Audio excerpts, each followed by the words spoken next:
On today's episode, we are talking about checking the price tag on 10 different players in Dynasty fantasy football formats. Welcome in. I am back after a 2-week hiatus overseas.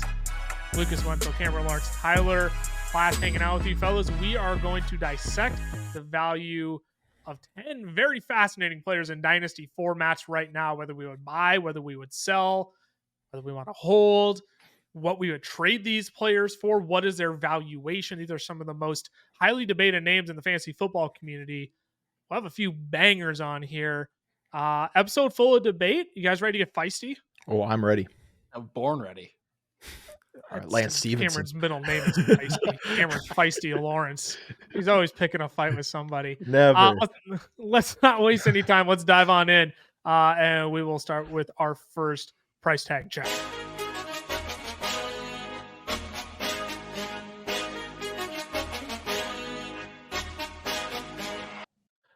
I mean, we're just going to start off hot here. We're not going to waste any time. We're going to dive into one of the biggest names in fantasy football, if not in the entire NFL. Patrick Mahomes is our first Dynasty price check. Look, this past year was not the year we hoped for Patrick Mahomes. He's going tail into the first round in redraft leagues and Dynasty leagues. He's going as a quarterback 1 overall. Did not deliver the performance we were hoping for last season. What in the world do we do with Patrick Mahomes going forward? I don't think we need to be concerned, but his value in Dynasty formats is certainly interesting now, especially as we're flushing out Dynasty ranks at this point in the year. So who's going to kick us off here? How are we valuing Patrick Mahomes? What do we do with him after this last year? So I've got a little percentage breakdown for you here. For 30% of you, he is a hold. So these are the teams you're kind of in the middle. You know, you trust your team, right? You think you got a good team. For 35% of you, if you are contending and you are a quarterback away, he is a buy. So like if you've got young assets, but you're like, you know, I've got Lamar Jackson and Geno Smith, right? He's a guy I would go get. He's a buy in that case. If you're rebuilding, I'm selling. I'm going, all right, I need more pieces. I'm trading Patrick Mahomes for an Anthony Richardson, Kyler Murray, even Jane Daniels, you know, type of player all the way down to like a Jane Daniels plus to get those assets plus him. So that's kind of how I view him right now from, you know, in Dynasty. No, and you bring up a good point, Cam, about it really depends on where you are with your squad. Are you competing? Are you rebuilding? Or are you, you know, ascending, right? And I think more times than not, you hear the name Patrick Mahomes and you go, oh, why would I ever sell Patrick Mahomes? But again, it really depends on where you are as a team. Do you need to sell because you just need to bring in assets? And here's the thing. It's a quarterback position where you have maybe the 1 or 2 quarterbacks. I think we can confidently say it's Josh Allen and Jalen Hurts who are those top 2 guys that really separate themselves from everyone else. But you can find some good value like in the guys that you named, Cam, Kyler Murray, even Jane Daniels, Caleb Williams that are now coming into the league. Like some of those guys can give you some pretty good production for relatively less of a price that Mahomes is at. So I completely agree. Mahomes is one of those odd ones because you know who he is. He had a down year. So do you buy the dip? He's an interesting one, like you said, Lucas. So when we're talking about Mahomes, I talked about a down year. We're talking about the quarterback 8 overall, the quarterback 12 in fantasy points per game. We're talking about less fantasy points per game than guys like Joe Flacco, and guys like Jordan Love, and guys like Brock Purdy, and guys like Kyler Murray, and guys like CJ Stroud. I mean, to me, I don't want to call the guy a sell, but here, I'll put it like this. I just opened Keep Trade Cut. As we talked about with Jagger Bay on a podcast, 2 weeks ago now, 3 weeks ago now, however long I've been gone. Not gospel, but certainly a helpful tool as we're making decisions around these players. And wouldn't you know, I think Keep Trade Cut is listening to this as we're recording because the question I got before logging into their site, Keep Trade Cut, Patrick Mahomes, Josh Allen, or CJ Stroud. Give me your decision there. Because for me, this is pretty obvious. I think this is an easy one for me. I think so as well. I'm keeping Josh Allen. I think Josh Allen's the Dynasty quarterback 1. I don't think, you know, with the rushing upside, I don't think it's close. I don't think that's a question. Then I would trade the last 4 years. I would definitely trade Mahomes and I would cut CJ Stroud. I had the two flipped. I would All right. cut Mahomes and trade Stroud only because I think I could probably squeeze more out of Stroud. Really Ooh. interesting. I think I could. I mean, we're talking about a 5-year difference between the two. Yeah. So it's not necessary. I mean, it's not like big a 6-year difference, excuse me. CJ Stroud is 22, Patrick Mahomes is 28. Mhm. We're talking a 6-year difference. I think people after this year of CJ Stroud, I think they're going to see, man, he's going to be on the up and up. Look, I know Mahomes just got Marquise Brown. We're actually going to talk about him later in this episode. I think people would give up more for CJ Stroud than they would Patrick Mahomes. I don't think I'm crazy to say that. I don't think you're crazy to say it. I definitely wouldn't. I Just wouldn't. from the especially from the aspect of this is Mahomes' worst year as a fantasy quarterback. Yep. And it's equivalent to what CJ Stroud has shown. Obviously he's only had 1 year so far. But it's equivalent, like CJ Stroud, 18.7 fantasy points per game, Mahomes 18.4. Obviously, CJ Stroud is a rookie. Like, I'm not saying like this is CJ Stroud's max, but this is why I called in the YouTube video I just put out Kyler Murray a buy. Same for Kyler Murray. 18.2 points is his floor so far of his career, right? Mahomes only had 27 touchdowns. We know he can throw 50. Like, we know, so that's why I think for me, I think he's more of a buy for me personally than he would be a sell. I understand, like you said, and especially because people might view him, like you're saying, with CJ Stroud being better than Mahomes right now from a dynasty perspective. So as you're trading Patrick Mahomes, so Cameron, you said you'd trade him. Let's talk about the trade scenario then, because we are checking the price on these players. What are you looking to get in return? I think there's a lot of different quarterbacks plus we could throw out there. Mm. And when we talk about this, there's a strategy that I want to talk about, and it's called tiering down. And for those of you who are new to Dynasty, essentially, when you put these quarterback rankings into tiers, the ideal situation is that if you're going to trade away a quarterback, you're not going to do it a 1-for-1. And I'll tell you right now, trading Patrick Mahomes 1-for-1 for Josh Allen isn't going to work in any of your leagues. But let's say you want to move from, I'll use Kyler Murray as the first example because Cameron, I think you'll agree with this one. Ty will let you jump in here too, but I think he's a great one where, you know what, if you're selling Patrick Mahomes and you tier down to Kyler Murray, you could get something in addition because the assumption is going to be that Patrick Mahomes is going to be better than Kyler Murray. Mm-hmm. However, you know what, if the difference is only going to be how many fantasy points, the difference you get in return might be worth it in terms of building out your roster, future assets, whatever it may be. So let's talk about quarterbacks that you would tier down to get with Patrick Mahomes and get a little bit of sugar on top of it too. Kyler Murray, I think, is one we can all agree on. We would do that. Yeah, for sure. And I think it too depends on where you're at. Like, are you trying to win still? Like, and you just need like one more asset, or is this more of a rebuild? Because if it's more of a rebuild, I like the Anthony Richardson, Jaden Daniels route. Yes. Going something super high upside. But if you're, going to Justin Herbert right now, everyone's like, oh, he's got no wide receivers. I like that. Going to Joe Burrow, who just added down here. I like that one. Kyler Murray's my favorite one. Like in the super flex league we're in, I want to do that, but stinking Lucas has Kyler Murray and he also has Josh Allen. So I don't want to give him Mahomes and Allen, but I want Kyler Murray and I know he's going to be stingy. So that's, that's the struggle I'm in right now. But no, I love the idea of tearing down with Mahomes. I'm trying to find the right way to say this because I think there's a little bit of a science behind tearing down as well. Yeah. Because I think, Cam, you had brought up like Joe Burrow, Justin Herbert. For whatever reason, they are also kind of on a decline themselves, right? Yes. So it's finding those particular players that are kind of on a decline in a lower tier because their price is dropping. That means you can add in more in the package in return, right? So like, yeah, you could look at Justin Herbert and be like, oh, he's got no wide receivers. Jim Harbaugh is his coach with Greg Roman as his offensive coordinator. Like, that's not a great situation, but you just know the talent that is Justin Herbert. So you're like, that's actually probably the most ideal candidate to go, player to at least target if you're going to go sell a guy like Mahomes. Yes, exactly. Sorry, real quick. I just wanted to say, I agree 100%. Because, we talked about CJ Stroud. CJ Stroud would not be the guy you tier down to in this example because CJ Stroud's on that trajectory coming up where their value is going to be too close. They might be on the same tier. Yes, 100%. Depending on whose rankings you look at, they might be in the same tier. For sure. Yeah, they have them Patrick Mahomes at 2 and CJ Stroud at 3. Yep. So they might be in the same. For a lot of people, I think they are in the same tier. Yep. I'm actually going to avoid talking about quarterbacks on the down fall because Mhm. I don't know if it depends my situation in Dynasty. I don't know if I want to move on from Patrick Mahomes just to tier down to a regressing quarterback. That Yeah. doesn't quite sit right with me. So I'm going to throw out two more names before we move on to another fascinating name. Let's look at a guy. Here we go. Would you tier down to Trevor Lawrence? Ooh. I'd have to get Because you quite a could say bit. he's regressing, but I also don't think he's lived up to his potential. Yeah, I'd have to get quite a bit for Trevor Lawrence, just because it's he's been in the league for 3 years now, Yep. and we haven't seen the full step forward.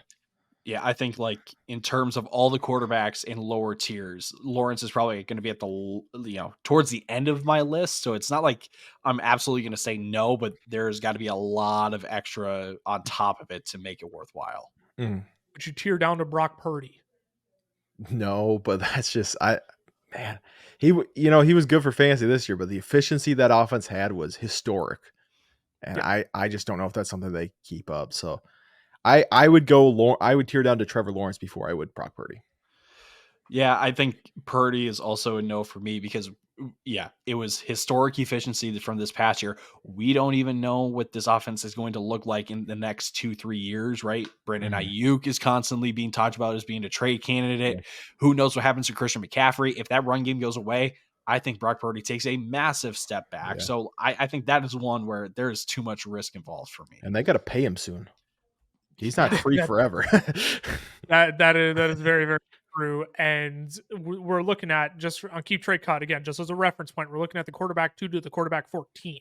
Mhm. So I think that is a little bit that you might be jumping 2 tiers there. Yep. Ideally, you want to stick within 1 tier. You don't want to make such a drastic leap down unless you get an absolute haul in return. Last name I'll bring up though. Where did he go? Jordan Love. Would you tier down to Jordan Love? I would. Jordan Love's a guy I find myself in that kind of Kyler Murray, Anthony Richardson tier. So I personally would. I hate it, but I would. That's a tough one for me because I look at the state of the two offenses and I say, well, I know Kansas City is going to, patch up the holes that they had from this past season before they went on their Super Bowl run, where they had really bad offensive line play and they did not really have any weapons on the outside until Rashee Rice emerged, right? Mm. So knowing that they can go get another high-end talent to pair up with Rashee Rice and Travis Kelce makes me want to stay a part of that Kansas City offense because it seems like Green Bay's offense is pretty much like set in who's going to be there for the long term. This is hopefully just getting some ideas and gears turning for all of you at home. Obviously, we could sit here and make up all the fake trades in the world that we want, but it might not actually be applicable to you. That's why we're talking through these price checks specifically, these tier down strategies, especially with quarterbacks. Wide receivers, I think, is another one, but I don't think we're really going to talk about many wide receivers you can do that with in this episode. But again, this is what you can kind of expect from this episode is a lot of back and forth, a lot of hypotheticals, because we can't look. You can submit trade splits if you want. If you want to go over to our chalkboard, you can find that down the description of this video or the podcast that you're listening to. But this is what you can kind of expect. We're going to do a little bit of back and forth, a little bit of hypotheticals. But if you're hoping for applicable, you may as well go join our chalkboard for that. So let's move on to our next player that we're going to check the price tag on, and that is Jaxon Smith-Njigba, wide receiver for the Seattle Seahawks. Obviously, all JSN Dynasty managers were really hoping Tyler Lockett would get out of town this offseason. Cameron's crying some tears there. Tyler's smiling. He's like, I stuck him on him before last year even started.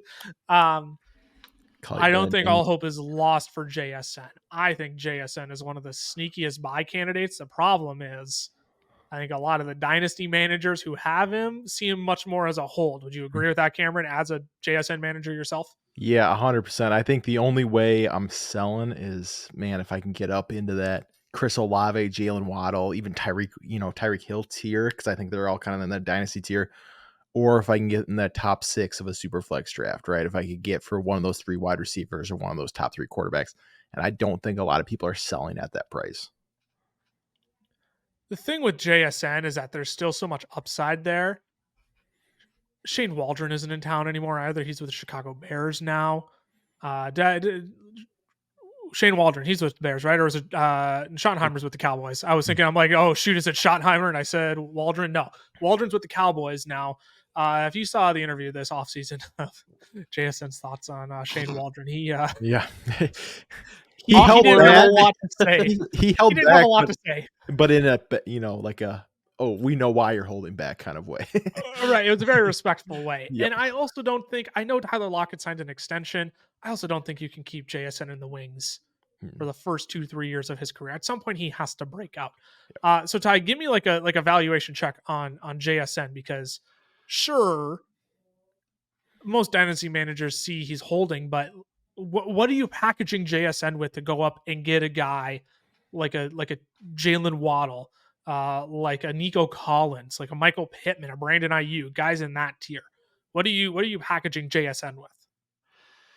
See, that one's a tough one because I think a lot of people, I don't want to give the cop out of like, well, it depends on where your team is, but like, Right. I think a lot of people would look at some of those guys and be like, they're young and on ascending offenses. I don't really want to trade those guys and take a step back for a guy like JSN, who's now, stuck still with DK Metcalf and Tyler Lockett. But I think if you're going to use JSN as a piece to go get one of those top guys, I would not be surprised if you have to pay a little bit extra than you think is manageable or that you think is right. But I think in the I don't know if long term is the right way to say it, but I think in the immediate, I think that is much more the reason why you would go trade up with a guy like JSN. And the problem is when you look at a guy like Jalen Waddle, these are like valuable dynasty assets too. And a lot of guys who have them, if they have a Jalen Waddle, they're either going to look to contend or they're going to look to try and like flip Jalen Waddle for a pretty penny. They might be looking to tier down potentially, but Tyreek Hill is potentially on the outs in the next coming years as well. Jalen Waddle still only 25 years old. I mean, I'm looking at Dynasty Trade Calculator. Shouts to them. No sponsorship whatsoever. I just enjoy using their website because I think it is the most accurate trade tool that I have come across for Dynasty formats. Keep Trade Calc gets a little bit wonky in terms of valuation, but I do think the Dynasty Trade Calculator is about as accurate as they come. So in a 10-man league, I'm packaging JSN and I'm going to send the 205 for Jalen Waddle. The valuation I get on that is 28.1 for JSN in the 205 and 24.3 for Jalen Waddle. I don't think that would do it for me if I'm a Jalen Waddle manager. No, probably not. So let's look at it this way then. I have JSN and I am going to package in a 10-man league. I'm going to package the 8th overall pick. Now all of a sudden you're looking at a 42.3 value to Jalen Waddle's 24.3. What's your interest level there? Because at this point you're almost looking at 100% overpay. Yeah. That's why I feel like he's a set. I feel like he's a hold unless you're selling to somebody who really wants JSN on their team, right? I feel like you have to have someone who's a true believer that you're selling to. I feel like at market price, and I think they're showing us market price, but I don't even feel like that's actual market price. I just don't feel like I feel like, the same as you. I don't feel like I want to add that much to go up to that next tier. So then that makes me wonder, is JSN one of those guys that if you are rebuilding, he is like your prime target to go get? Because like I just look at wide receiver rankings and you have to add on top of this, but I look at like Hollywood Brown with the hype that he now has going to Kansas City. Can you package Hollywood Brown in a mid-second or a late second to go get a JSN, right? Because you're rebuilding, but you're playing the long-term game and you're willing to sacrifice the immediate success of a guy like Hollywood Brown. I think that's the awkwardness of JSN is like you want to use him to go get one of these higher end players, but you may not be able to do so. And if you are in a very unique situation where you can pay up to get JSN and play the long term, that might be your best solution. And the problem is with JSN, I mean, you look at on Keep Trade Cut, you look at the top. Look, I'll even look at the top, golly, the top 27 wide receivers. Excuse me. Only 2 of them are over the age of 26. Only 2 of them. And one of them is Tyreek Hill at 30 years old. And I lost my 27-year-old here. AJ Brown? No, AJ Brown, he's almost 27. 26. He's 26.7. The closest we get is a 26.9. DJ Moore. And yes, that is DJ Moore. Thank you very much. Yeah, he is 26.9. So they're still young, valuable wide receiver assets there. And I'm going to transition before I lose my voice here. I gotta clear my throat. But the point is with JSN is that he's probably a hold right now, and really his value, according to the Dynasty trade calculator, is the 108. JSN is valued at 21.3. The 108 is valued at 21. It's about all I need to know with JSN. And frankly, I would much rather take a shot on JSN than I would anybody I'm getting at the 108 in a super flex league. Because there you're looking at, I know you're going to throw out AD Mitchell. I know you are. I love AD Mitchell, but Jaxon Smith, let's not kid ourselves. JSN was the higher touted prospect for a good reason. Sure.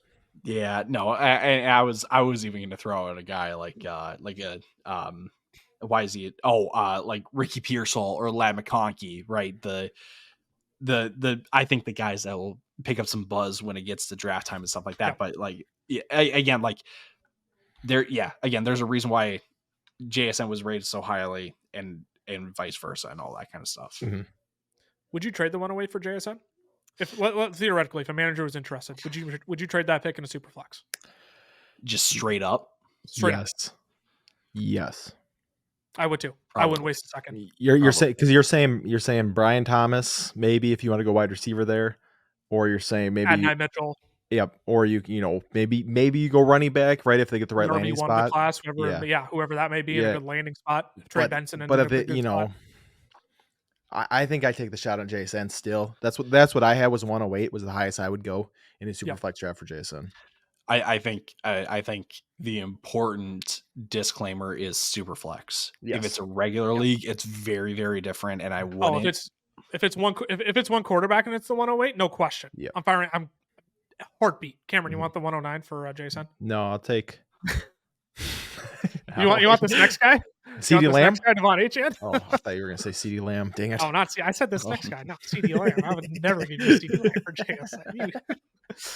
The 30,000 trades I've received from JSN in that league. Devon Achane is the next guy we're going to talk about, though. What a guy. And he's so fascinating because he played a whopping, 8 games this last year? Yeah. And that might even be generous. I'm going to pull up his stat log, his logbook. Just looks like 11. Was it 11? Yeah. 11. How much was he like a? But like it's probably 9 because like there are 2 games where he only got like 2 touches. Yeah. Yes, 9 because in week 2 he only got 1 touch, and then in week 11 he laid foot on the field and then decided it wasn't his day to return. So 9 games last year. I was only off by 1. But when he was on the field, holy crap, this guy is a stick of dynamite. I mean, he is an explosion waiting to happen. So what are you doing with Devon Achane? I mean, we are talking about a guy who is super young. We're talking about a guy who we've already seen can put up fantasy points in a hurry. Right now on Keep Trade Cut, he is the Dynasty running back 6 on 9 games. Yeah. And he got injured twice. Yeah. What are we doing with Devon Achane? To be fair, he only had 5 less fantasy points on the season than Najee Harris, who played all 17 games. So, I mean, those 9 games were absolutely nuts. But for me, I think he is a hold unless you need him to be your running back 1. If you're relying on him to be your running back 1, I would not play that game. But if he's your running back 3, I'm holding because I'm like, man, like you said, he could be he could be the overall running back 1 in Dynasty on the team he's on with how good he is. But if you told me he turns into Raheem Mostert season next year as the overall running back 2, I wouldn't be shocked at all. Yep. I frankly would say, yeah, that's probably about right. Yes. But if you're like, he's got to be my running back 1, I might look to move off for something safer, add another piece with that. But man, yeah, it would be really hard to let him go and then have him be amazing after it, knowing, well, I screwed that up. But it'd be hard to hold the bag and be like, I knew I should have got rid of him after it was only 9 games. It's literally the situation I find myself in our Dynasty league, and I just keep coming back to, I'm holding him unless if I get a grandfather offer. What do you think, Ty? You look like you're deep in thought. Oh, you guys are gonna hate me. He's a sell. He's a sell. I don't hate you because the case is there. I hate you. When it comes down to Devon Achane, look, this year he's still going to be splitting time with Raheem Mostert. Okay, and we thought that through the 3 games where he's putting up over 100 yards on literally like 12 touches, like why would that backfield not go to Devon Achane? But they stuck with Raheem Mostert, and yes, Achane missed time and stuff, but they stuck with Mostert even when he came back, right? So Mostert's still here for this, so he's here for 2024. After that, who knows what happens, right? Maybe he's back again for another year, or maybe they let him walk. And if that's the case, is the backfield really going to go to Devon Achane? That's the thing. Like, and I know the counter argument can be like, well, he doesn't need, a bell cow workload. Like he can make literally anything out of nothing. But at the same time, like I just think for the running back 6 price tag, right, that you're looking at, you want some sort of consistency from the guy. And I don't think that we can confidently say that you will be getting anything consistent from him, at least for this upcoming year. And the future is a question mark because, again, they may bring in somebody else. So for me, he's a sell, especially when the hype is high, when people when people believe actually it's going to be Achane as the 1A and Mostert as the 1B this year because it's another year older for Mostert, if that makes sense. That's where I'm at. So tell me what I should trade Devon Achane away for then. Because again, I've already stated, unless if I get a grandfather offer, I'm probably holding on him given the state of my team, which is defending champion, two-time defending now, back-to-back, baby. Where's my second belt? Conor McGregor in there. But what should I look to get for Devon Achane? Let's go ahead, Cam. Don't give me the grandfather offer. Give me, like, if you were to sell Devon Achane, what are you looking for? God, I don't love it at all. I would think, man, I don't think I'd sell him for less than I think like the 106 has kind of like been my cutoff for super flex leagues. I think that's, the lowest I would sell him for, right? Because you're saying then, you for sure get one of these top wide receivers, top quarterbacks. That's not what I would buy him for, right? Like I'm not saying I wouldn't pay the 105, 106 for him. But if I was going to sell him, I'd want at least that. Would you do Devon Achane for James Cook plus? No. What's the plus? What's the plus? If the plus is like the 108 or something, I would consider it. 203. No. Let's no. do 203. I would not. No. Travis Etienne James Cook doesn't give me lightning in a bottle like Devon Achane does. Travis Etienne for Achane. Straight up? No. Straight up. I'm too dependent on touchdowns for Etienne. I know. Fair enough. I think I know you're throwing it out there because you think it's legitimate, but also like that's a trade you I could actually. 100%. 100%. And I'm not saying check your DM, sleeper DMs right now, but I mean there might be something sitting there. I my Apple Watch on. I would have felt it buzz and I would have rolled my eyes. I'll just say this about Achane. Like, I think it's really easy to label someone better in best ball, especially in today's fantasy football. Mm-hmm. But I just think Achane is borderline better in best ball because there is no way of predicting exactly like how well he's going to do in a given week. Clearly you look at a situation and you go, wow, he can really turn in a 30-point week. But there were also weeks this past year where he only put up 7, 6, and 3. Like I if I'm talking about the running back 6, I guess I just want a more sure thing than outlook and upside, if that makes sense. For sure. Let's talk about one more player before we take a break. We'll cover every position here on the front end relevant for fantasy football. Positionally, let's talk Mark Andrews of the Baltimore Ravens. Coming off of another injury-riddled year, yet Lamar Jackson, MVP of the league, still his quarterback. Odell Beckham no longer with the team. Zay Flowers up and developing. Let's start with this. Where do you have Mark Andrews ranked? Is he a buy, sell, or hold for you? You first, Ty. I don't want to talk about it.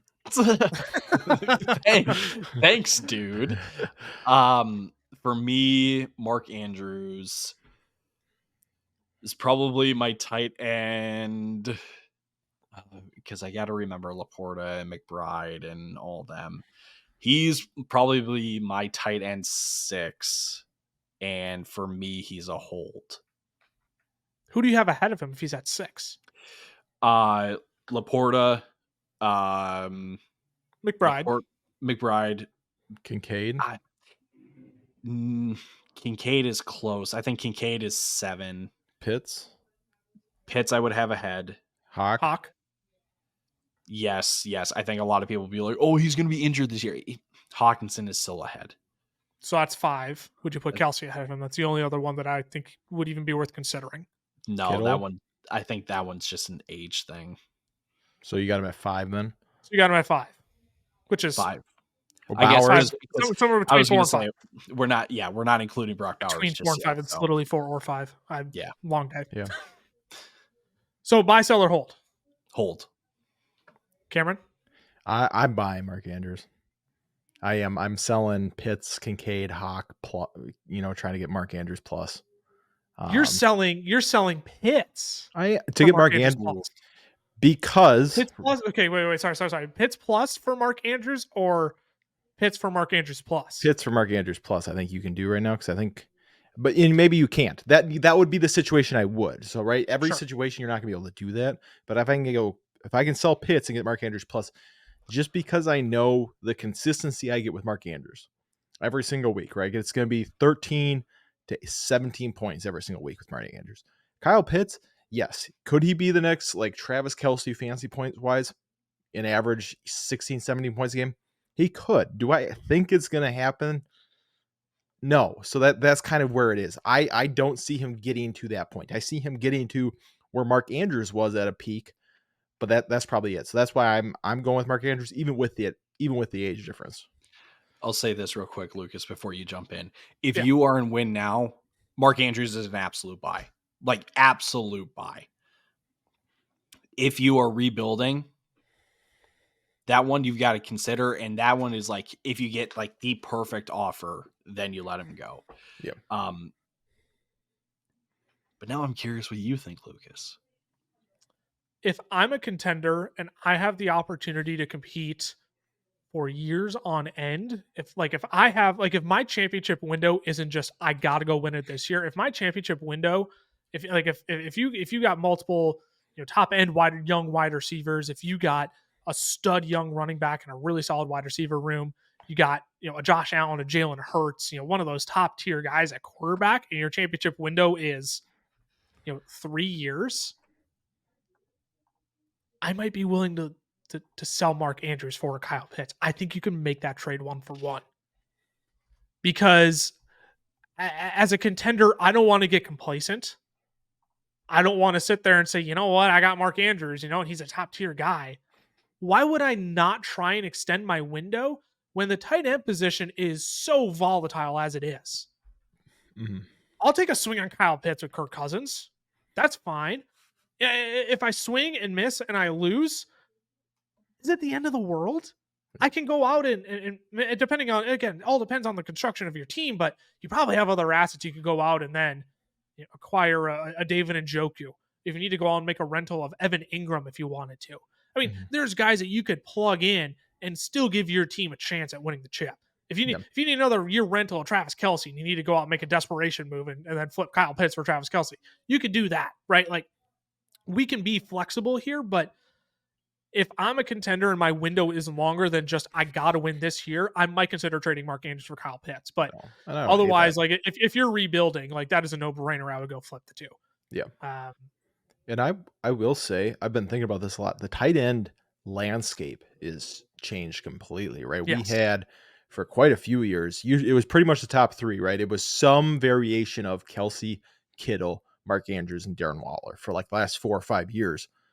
And it's not the case anymore, right? I mean, you got, like we talked about, we have Laporta, Bowers, McBride, Pitts, Hawkinson, Kincaid, Andrews, and then you still got Kelce, and Njoku's been good, Kittle. We talk about Evan Ingram was great last year, right? He had crazy amount of targets. Jake Ferguson's been decent.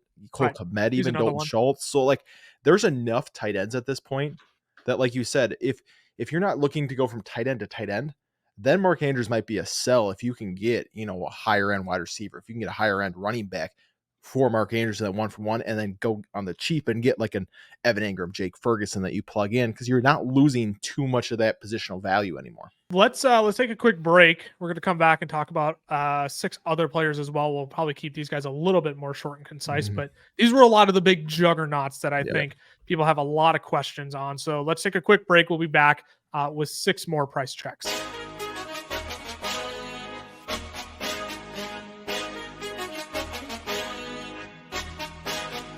Today's podcast episode is brought to you by our friends over at Underdog Fantasy. Now, we love Underdog. It is the easiest place to play best ball formats, and they even have their own form of player props called Pick'em. You can make up to 20 times your money on a single night by correlating props together.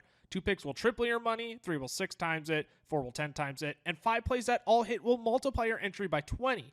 You can even place insurance on your picks too, so if only 4 of your 5 props hit, you still get 10 times your entry. And if you use our code FELLAS when signing up, Underdog is going to double your first deposit up to $100.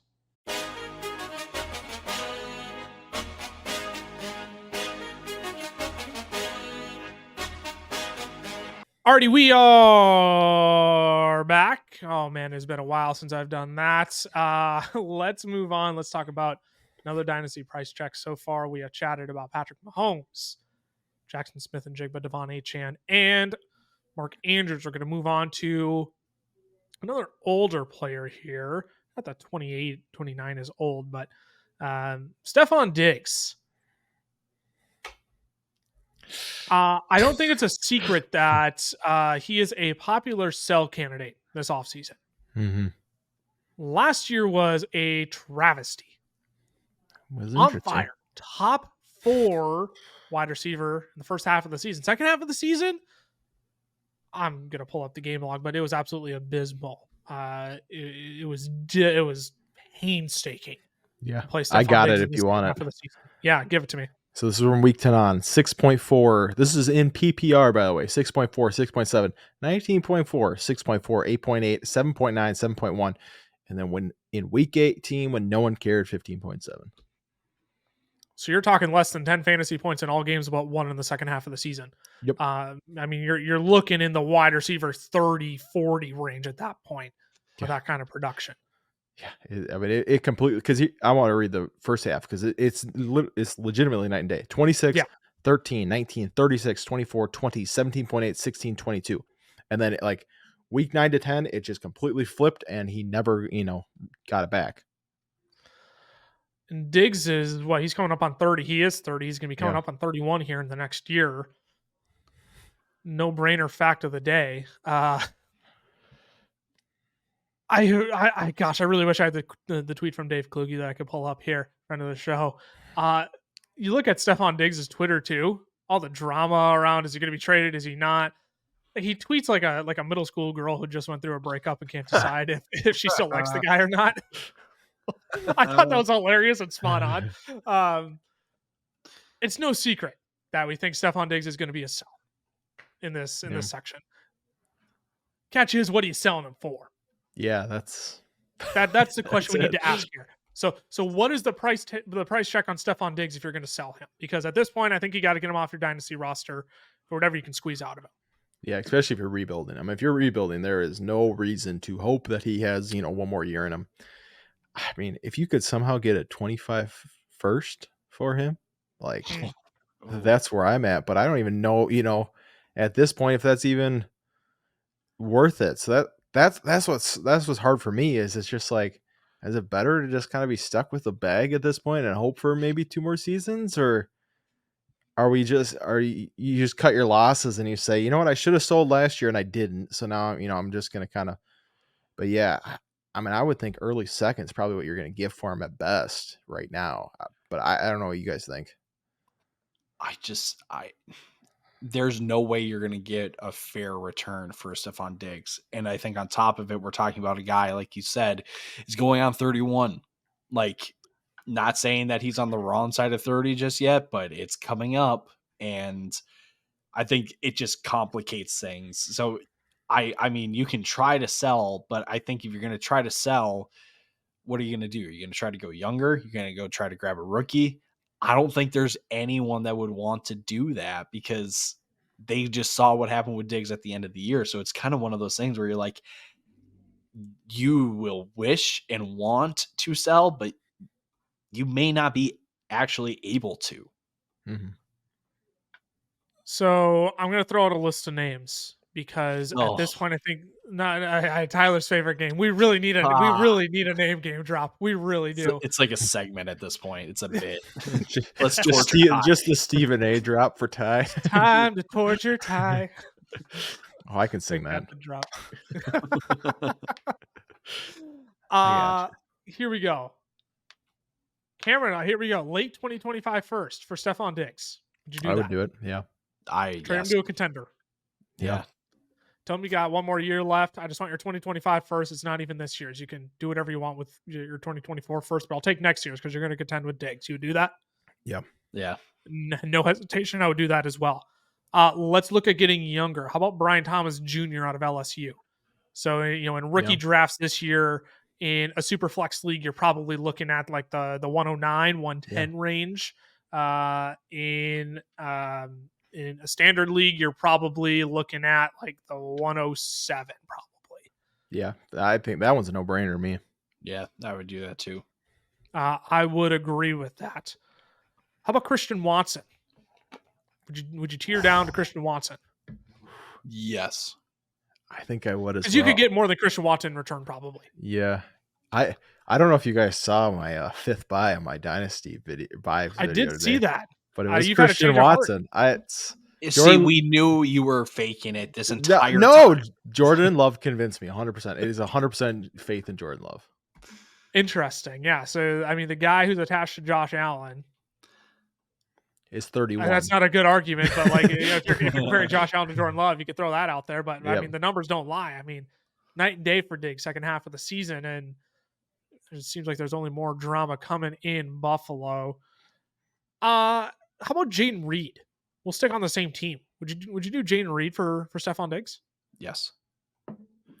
I mean, I hate to be so like yes instantly every time, but like that's at least how I feel. Like if you can really get a semi-productive young wide receiver, absolutely just cut your losses. But like, at some point you get to a point where it's like, that's not worthwhile and doesn't make a whole lot of sense. But like with some of these guys, like it's like there's some production there. At least they have youth. Like there's some value to having youth on their side. Mm-hmm. Last one, Deontay Johnson on his way to the Carolina Panthers. Would you trade Stefon Diggs in a third round pick for George Pickens? Oh, in Pittsburgh. I went a different route. Than what you were thinking. Yep. George Pickens now the wide receiver 1 with Dangerous or Justin Fields at quarterback. Did you trade Diggs in a third for George Pickens? Diggs in a third for Pickens. Oh, that one's gross. I don't like that at all. We get nasty out here, baby. We get nasty. Probably after what we just saw from Cortland Sutton this last year. So yeah, I would probably do that. I think Pickens can be close enough to dig. But man, I don't know. I feel like you should. I don't want. I feel like you should, but I don't want to. Yeah, Lucas, say that one more time. Arthur Smith offense. Yeah, I'm gonna still keep Diggs at that point. Yeah, I don't want the headache of. Take I don't want to. I'm not going from. Is the third? Is the giving up extra holding you back? Because in the third, we're looking at like literal dart throws. Like you may as well shut your eyes and at a bar when you're 4 beers in and just throw a dart at the board and hope it hits. Like that's where you're at in the third round. No, I'm.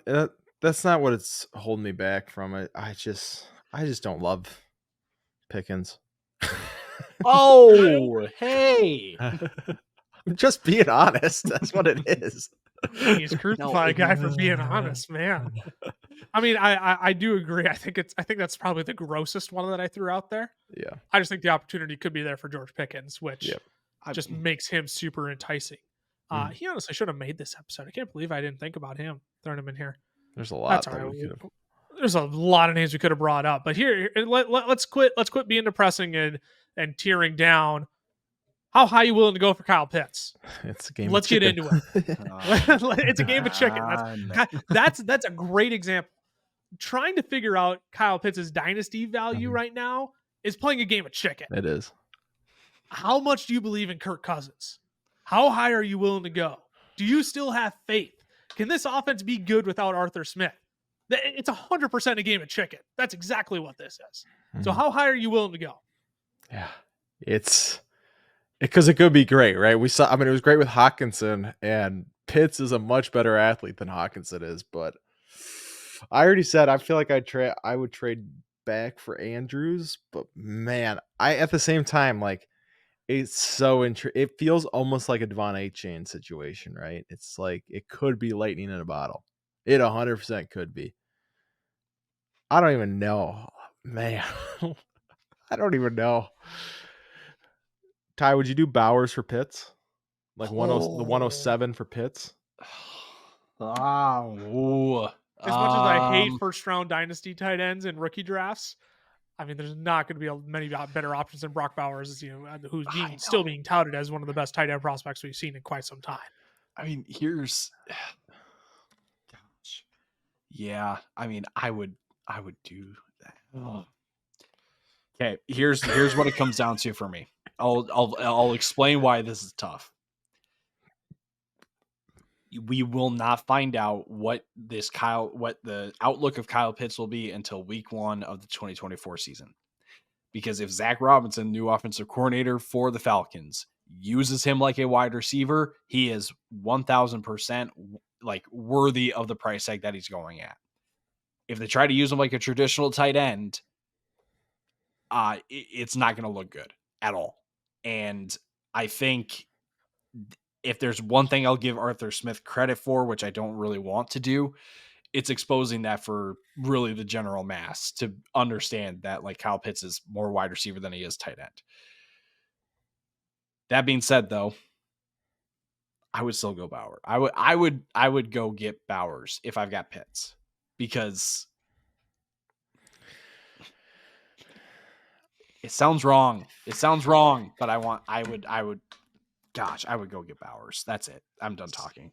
So I think I'd go Pitts just because if I go so the reason is just because I feel like if I trade Pitts for Bowers, I'm just going through the same thing with Bowers again, right? I just super high pick tight end. I got to wait a year on most likely.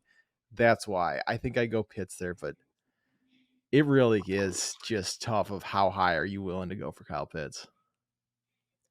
I lose sleep over this. Yeah, I really do. Because I want to make offers. About it.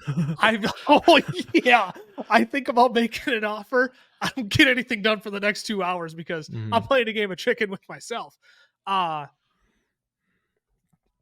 we already talked about. If you're tight end needy, if you're a guy who puts through the season with a Cole Kmet last year, you're like, I got a chance. If I go all in this year, I got a chance to contend.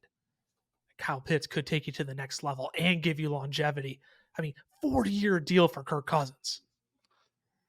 Do you trade JSN for Kyle Pitts?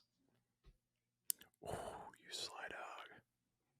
I hate you so much. Yes. That was such an unnecessary question. I would trade JSN for Kyle Pitts. I'm putting that out. Put it on the table. I would. Wouldn't like it, but I would. Should I offer that right now in our Dynasty League? It would never be accepted. Nate, I know you're watching. You should accept it. Send it right now. Do it, Nate. Send it over. Kyle Pitts for JSN. I'll send it to him. Assert your dominance. Make Cameron play chicken. I plead the fifth. I take it. George Pickens. Just another. George Pickens is such a fascinating name. Would you trade him to go get Kyle Pitts?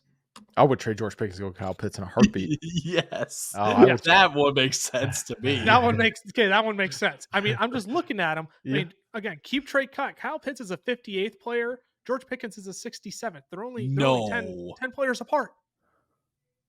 Zay Flowers. Zay Flowers is a fascinating one. I would keep Zay Flowers. I would keep Zay Flowers. I sneaky love Zay still. I think if they start utilizing him more than just an 8 out of like a yard and a half, actually start expanding the opportunity he has for targets down the field more. But I mean, if he's really going to hope get they peppered do. with, if he's going to get peppered with targets, I will take that chance every day. Yeah. I would do it. You for Kyle Pitts, you would? Oh, I would. I'm getting crazy. He's just playing a game of chicken with us right now. That's all this is. It's with myself. That's the problem with Kyle Pitts is you end up playing it with yourself. You're like, ooh, I wouldn't do Zay Flowers. Ooh, maybe I would do. Maybe I do T. Higgins. Ooh, Rasheed Rice. Maybe like you just start going nuts with it. And that's the problem. He's just like an enigma right now. You got to stay away from Kyle Pitts. Stay away. Yeah, Kyle Pitts is going to give people nightmares for the next year. I hate that they went outside Kirk Cousins. If they still had Desmond Ridder as their quarterback, no issues. This wouldn't be a discussion. It wouldn't be a discussion. But now he has competent quarterback play, and Arthur Smith isn't there. Literally every excuse is out the window. All of a sudden, all the people who are talking about his stupid air yard stats, I'm starting to agree with a little bit more. That I actually like Kyle Pitts next year. Oh, it is. It's an infuriating topic, Kyle. We need to move on. We need to move on. We can move on. We'll move on to a guy who, thank goodness, I think is still a fascinating guy. No, this is worse. Trevor Lawrence, quarterback for Jacksonville Jaguars, is our next dynasty price check. A lot of people expected him to take the third-year leap. Calvin Ridley to help make that happen. Spoiler alert, it did not happen. What are we doing with Trevor Lawrence going forward? Do you still have faith? Well, I mean, he has Gabe Davis to help with the fourth-year leap, so that's heck yeah. Yeah. The most consistently inconsistent player in the entire league. You get a goose egg 1 week, and the next he gives you 25. The Kyle Pitts of wide receivers, if you will. But man, he is an interesting one to me because I want to believe in Trevor Lawrence, and I think I do. But at the same time, I just don't know if I have the confidence to go buy him. I like I said, we talked about Patrick Mahomes. I don't have the confidence to go tear down, but at the same time, I do believe in Trevor Lawrence. So I'm so stuck in the middle on him right now. It's just ridiculous. That was such a non-answer. That was just a cop-out answer. I was like the most like sensical nonsense to just say. I would take Trevor Lawrence over Drake May. There you go. There it is. The 103 for Trevor Lawrence, I would do. His 3 wide receivers this year: Gabe Davis, Zay Jones, and Christian Kirk. We love Christian Kirk. We love Christian Kirk. Evan Ingram at the right price. Sneaky buy in Dynasty. Christian Kirk. Sneaky buy if you're a contender. Oh man, you both are so non-committal, and I have a great answer. Then give it to us. I'm seriously considering tearing down if I have a Justin Herbert to Trevor Lawrence. I'm seriously considering it. That I don't hate because it's only one tier then. It's only one tier, and you look at the direction in which Harbaugh is taking this offense, everyone's convinced, he sold Keenan Allen. So you can play with the Bears. That's fine. It's a bad contract. Mike Williams, he just signed with the Jets, 1-year deal. He's getting rid of everybody. So you know what they're going to do at 5? There's no way they're trading out of 5. They're going to take Malik Neighbors. They're going to give him a real weapon. Why do I think that Jim Harbaugh has zero intention of using Justin Herbert next year? Every off-season move they've made has said to me that Jim Harbaugh is going to bring Michigan, his scheme that he used his entire career in the NFL, lean on the defense, kill him in the run game. We're going to wear him thin. We're not even going to give him a chance to score. They brought in Gus Edwards. What does Gus Edwards do? Just throw him between the tackles. Let him get to work. Let him beat up the defensive line. What? You two are laughing. Am I wrong? I just love that Gus Edwards is a talking I know. I'm not saying you're wrong. I just love that he is. I'm just he's not the big sexy. You would have loved if it was a Saquon Barkley because I think that would have given him more clarity. Because I do think Gus Edwards is okay, but really, Lucas, you're making an argument around Gus Edwards. He's a good 1B to Blake Corum. If they go out and get I know Blake Corum is the stupid obvious name because of the Michigan connection, but I think they're going to draft a running back this year. I don't think are they going to wait till the second round to give Justin Herbert a Lad McConkey? Yeah. Give Justin Herbert a Ricky Purcell? Like, Give him I a think leap. they do that. I don't think they take one at 5. So I don't. Justin Herbert's stock is on the decline to me, which is why I'd be happy to go tier down for a Trevor Lawrence, who I think by this time next year we could be talking about him as the better dynasty asset. Yeah. No, I don't hate that. I like the way you put it. I think it's if you tier down from like that tier, of like the Joe Burrows, Justin Herbert. Joe Burrow's a fascinating one too. That if you're more comfortable than if you go from like a Josh Allen, Patrick Mahomes, even Stroud or Lamar Jackson. Like I think those are different tiers. So no, I agree with that. I like that take. Good job. That's why I do this. A+. Give him a follow. Here's another fascinating name. Move spots in free agency this year. Saquon Barkley went from the Giants to the Eagles. You still think there's gas in the tank here for Saquon Barkley? I do. I think it's everybody, it's always running backs 27, it's a sell, right? I think that's kind of like even 26. It's kind of consensus. They're always a sell to the point that sometimes in certain leagues it's not a sell anymore, right? Because it gets so cheap and so devalued. If I can get, a mid, 108-ish to 110, I think I'd sell for that price. But I think it's got to be pretty good because I think he's got at least 2 years left, at least 2 behind a very good offensive line. That's where I am with Saquon. I think for Saquon, like he's going from probably one of, if not the worst offense to one of, if not the best offenses in the league, where he's not going to just get demolished in the run game because teams are just going to go all out to stop the run. Like, I think now, not to say that like he can't have, he's not going to not get hits or like it's part of the game. But like, I think with, like you said, offensive line, the fact that he's on one of the best offenses now, like I think stars are more aligned for Saquon to really actually repeat what we had seen his rookie year. Not saying it's going to be the exact same, but just kind of similar vibes of just like dude's unstoppable. Like I think that's certainly in play here. Mm-hmm. I think the thing that keeps Saquon Barkley in relevance is the landing spot. If he ended up on a team, thinking about our running back needy team in free agency, Tennessee. Yeah, if he would have ended up, let's say in Tennessee. I mean, seriously, until they threw money at Tony Pollard. What if he ended up in Tennessee? Are we even talking about him right now? Yeah, it's you feel gross. Like what is your deal with Tony Pollard in Tennessee? I don't get why you're hating so much on it. Look, as much as I love Tyjae Spears, I also it's less about Tony Pollard and much more about Tennessee and where they chose to spend their money this offseason. Yeah, that's a different rant for another time. We're too late in the show for that time. Yeah, we are far too into the show to get into that. Dude, I try to get it out. I try to get it out of him. We've been hinting at it on the show when you were gone, like this whole time. Were you actually? Yeah, we're throwing some nuggets. Oh my Lucas gosh. is not happy. Lucas burned all of his Titans jerseys. It's just like every single last one of them. I had 0. Even if he stays in New York, we talk about Saquon Barkley in the same way. I don't think we are. No chance. It's because he's on the Eagles. I think that he still holds on to value, which to me screams sell. I think you can squeeze out. I think you can squeeze out the last 2 years if you really need it.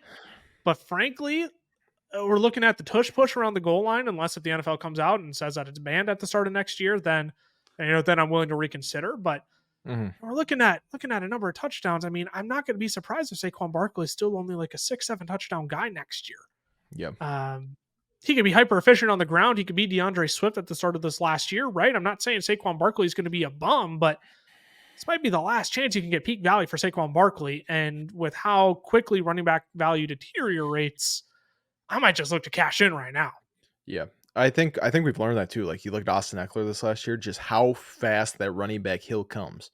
Yep. Right. I mean, it just Dalvin Cook, like he's fine. And then all of a sudden it's done. Right. They lost that half step. fantasy relevance is done. Yeah, and given the fact that he does now have 2 guaranteed years on the Eagles, you're right, is huge for selling. So I mean, I think if you can get like a mid first for him, then yeah, I would go ahead and sell. Like if I can replace him with like, let's say Trey Benson falls to a super favorable spot. Let's say the Chargers surprises. Like I'm not saying Chargers are going to go running back in the second, but something like that. Where it's just like, holy crap, this is a great landing spot. Yeah, 100%. I'd rather have that running back than Saquon Barkley. So I think it'd be worth trading that pick. Here's a fascinating one. I'm just going to throw this out here, and then we should get to our last two to close out the show. DK Metcalf and Saquon Barkley are ranked back-to-back on Keep Trade Cut. Did you trade DK Metcalf or Saquon Barkley to get DK Metcalf? I think I'd do that very quickly. I think I would too. I'm shocked to see that. I would be all over that, mostly because the longevity at wide receiver is so much longer. Ty, you got 4 or 5 years with DK Metcalf. Ty just doesn't love Seattle weapons. Right, which I think there's something to be said about that too. Or like, is DK Metcalf just a sexy name and a sexy athlete, like physically and athletically? I really need to clarify that because as soon as it came out, I'm like, I cannot stop there. Clip it. Clip. Yeah. No, would you do it, Ty? No. Ty's a running back guy too. Say what? I say you're a running back guy too. You like having some good running backs on that squad. I mean, give me another wide receiver other than I guess I think it is JSN. JSN is at 61. No, someone outside of Seattle. I'm done talking about Seahawks players. Okay. All right, I'll give you one more. T. Higgins. Oh gosh. I'm gonna hold. I would go T. Higgins then. I would cash in for T. Higgins, no question. So you want to hold Saquon, but you should go T. Higgins. Well, so here's the thing, right? If you look at Keep Trade Cut, their top 16 running backs, there's only 2 running backs older than 27 years that are in the top 16. Yeah, one is Saquon, the other is quite literally the best running back in all of fantasy football, Christian McCaffrey. Yeah, like. It is borderline rare air that Saquon is in. And I think that's just to your point, Lucas, of like, I think that is being driven up by the fact that he's in Philadelphia. So maybe you want to relish in the fact that like, wow, it's Saquon Barkley on one of the best offenses.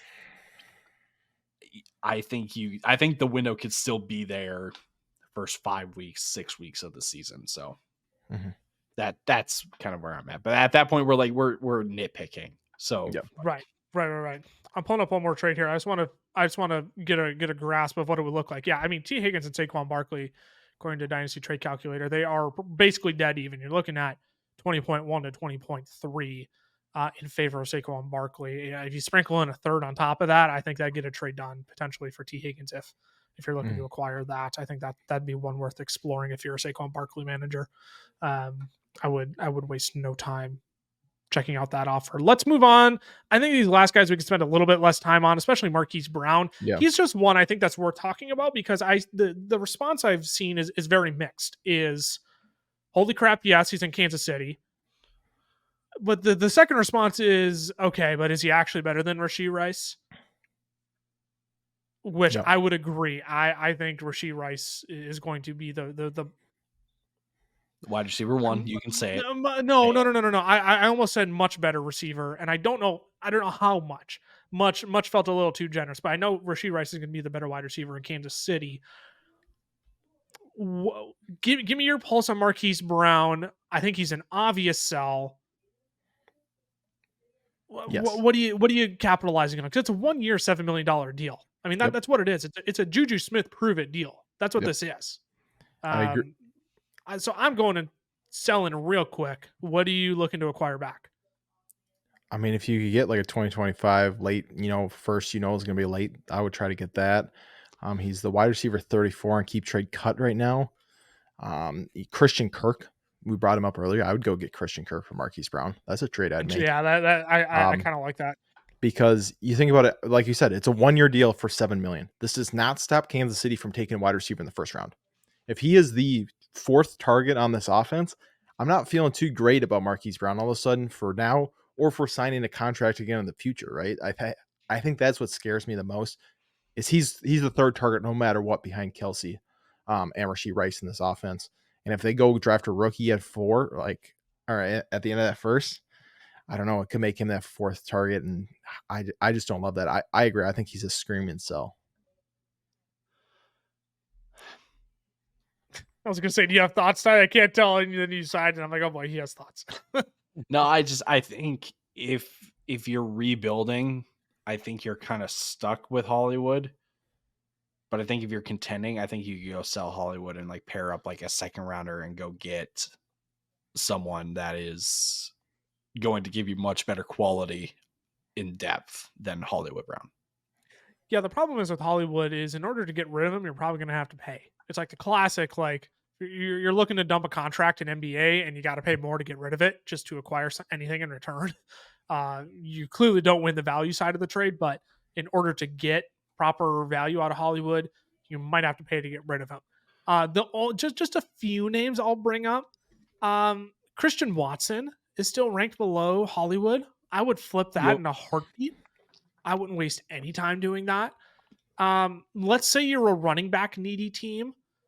DeAndre Swift, David Montgomery. Would you flip Hollywood for either of those two guys if you're a running back needy team? Yes. I think so. Because the thing about Hollywood too is we've seen enough. He's never gonna be a wide receiver 1. Right? He's just not gonna be a top 12 wide receiver. So if I'm not missing out on that, I'm not too worried about what I'm trading. Obviously, you want similar value, but I'm not going, oh no, we might only get one or 2 more years of Montgomery and I lose Marquise Brown. It's like at best you maybe get the wide receiver 17 on a season, on any given season with Marquise Brown. I'll say this too. Like if you look at Kansas City's offense, I think a lot of people still hold on to this perception that like it's the Tyreek Hill, Travis Kelce offense where it is like deep balls galore and it is big play after big play. This past year, it really was not. Like Mahomes was middle of the pack in air yards. He was 21st in yards per attempt, 18th in adjusted yards per attempt. Like this offense really did not utilize the deep parts of the field as often as we remember them to.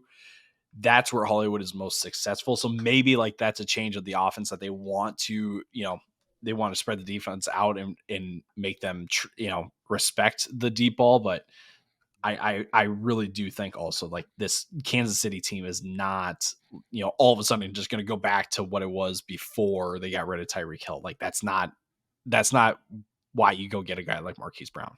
No, 100%. So a running back that you probably couldn't get from Marquise Brown, but I think is still interesting to talk about is Kenneth Walker III for the Seattle Seahawks. We're talking about a lot of Seattle guys in this episode. But let's talk Ken Walker because towards the end of last season, we truly started to see that 50-50 split with Zach Charbonnet. Ken Walker's receiving game was basically eliminated. You were banking on a touchdown and bad defenses, which he did capitalize on. But going forward, I can't help but think we're going to see more Zach Charbonnet mixed in, maybe take a few carries less out of Ken Walker's hands. Where are we at with Ken Walker? Because I've considered throwing out a few offers for him this offseason, and then I've realized I don't think anybody's looking to sell him low. But you're not excited to buy him either. He's like the poster child of a hold, it feels like. Yeah. I would be looking to sell tier down. I'm going to be honest. Go into that. He might be a great tier down candidate. Actually, I think so. I mean, it's just the receptions is what kills me for him, right? I mean, his most was last year with 29. He doesn't even average 2 receptions a game, and Zach Charbonnet didn't have much impact onto his carries last year, so that's only going to go up as the year continues to go on. They're only going to use JSN more, probably open up that pass attack more than it was last season. So I'm not feeling great about a guy, his best yards per attempt was 4.6. Last year 4.1, right? I mean, he had 220 carries but didn't even hit 1,000 yards. So it's just not something I'm super excited for. I just don't see that upside to have him ranked on Keep Trade Cut as the running back 10 when I can, pivot to one of these other guys and get something else in return. Guys we're looking at in the tier down range, Ty, you can jump in if you had thoughts too. He's abstaining from Seattle conversations. Oh, that's right. I forgot about that. Guys you're looking at in the tier down range, James Cook, Rashad White, Yep. Isaiah Pacheco. Yep. I like those names a lot. I actually really like that if you could tier down to Isaiah Pacheco. James Cook might be a little bit tough. Rashad White, I'm frankly just not looking to acquire. I'm kind of he might be another good hold candidate, but he's not a guy I'm looking to tier down to. He's too volatile, I think, just with the lack of efficiency. And with Dave Canales gone, sure Baker's back, but I'm just not in love with Rashad White. I would rather tier down to a James Cook if possible, or Isaiah Pacheco is the name I really love there. Javonte Williams. Oh, there it is. Yes, I was really hoping you were going to say Javonte. He's the one that gets me. He's the one that gets me thinking. Yes, because I think knowing that Javonte Williams didn't put out a great season last year post ACL, it's still a gamble to take on Javonte Williams. I think you can milk a decent plus with Javonte Williams to flip for Ken Walker, and I don't mind Javonte Williams upside this year. I really don't. Second year post ACL, it should get better. Will it be good enough to compete with Ken Walker? I just think you can milk a pretty juicy plus out of that. Yeah, yes, absolutely. Yeah, I mean that's if you guys haven't caught on, not YouTube, but the audience hasn't caught on to kind of the theme of this is everybody in Dynasty at some point is a sell, right? It just depends on getting enough value in return. So, but I agree. I'm not in love with Javonte Williams, but depending on what people are willing to tack onto it, I don't hate that move at all. Looking at the difference on Dynasty Trade Calculator, Javonte Williams is priced at basically 14. Mm-hmm. Kenneth Walker is priced at 22.5. Oh, yeah. Talking early second then. You could get a second easily with Javonte Williams. And I'm looking at like a 2025 mid first round pick. That's a 29 with Javonte Williams. That's a 29.4 to 22.6. Throw on a third. With the if you balance that out with a third, or a second, it would probably have to be a second, but you could balance that out, do a first second swap. Yeah, don't hate that becomes interesting all of a sudden. Yeah, for sure. That I will say that would be my preferred. That's a fascinating one. Yeah, if you could somehow flip Ken Walker down to Javonte and get a first second swap in return, I would heavily consider doing that. I think I know we're going long, but I ideally yes, James Cook, Rashad White, Isaiah Pacheco, those are the guys I put at points last year. So you're like, oh wow, I'm getting rid of the question mark that is Kenneth Walker and replacing it with production. But I don't think a lot of people would actually do that kind of trade when they know that they're getting Kenneth Walker back. That's why it's a guy like Javonte for me, where it's like, no, there's some sneaky upside there that people are probably sleeping on a little bit, and they see a guy like Kenneth Walker and they're like, I'd rather take on Kenneth Walker than Javonte Williams, but you can really milk it for the plus. The plus is what you're really after there. Yep. Anything we want to add before we sign out here? Cameron, you mentioned if you didn't catch on to the theme, anybody is a sell at any given point and anybody is a buy at the right price, but that's the beautiful game of Dynasty and not redraft, where the redraft, I think, you treat it much more on a week-to-week basis. You got to be much more reactionary. Dynasty, you can kind of feel the market a little bit. You have much more options with the picks as well.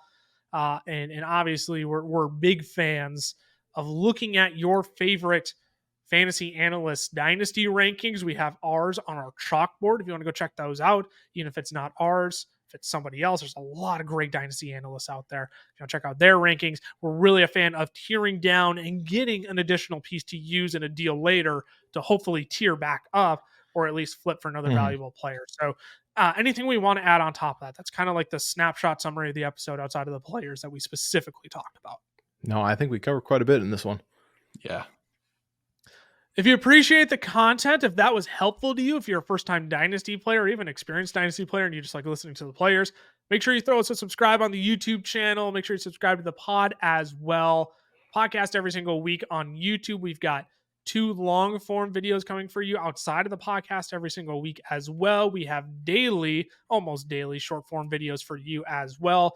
So much content coming out here. You can follow us on the socials as well. FFL is on Twitter. The FFL is on Instagram. Fantasy Football Fellas on Facebook. here on YouTube and TikTok. I am at Lucas Wenzel on Twitter. CamLawFFF for Cameron. Tyler_Plath for Tyler. We'll be back with another podcast episode next week eventually. We're going to be bringing on some fun guests as well to break down these rookie classes to get you prepared for your rookie drafts in Dynasty. We've got a lot of great content coming up, so make sure you subscribe. Make sure you're back next week, the weeks after as well, because we'll be bringing you more and more content. Stay safe, stay healthy, y'all. We'll see y'all next week. Deuces. Deuces.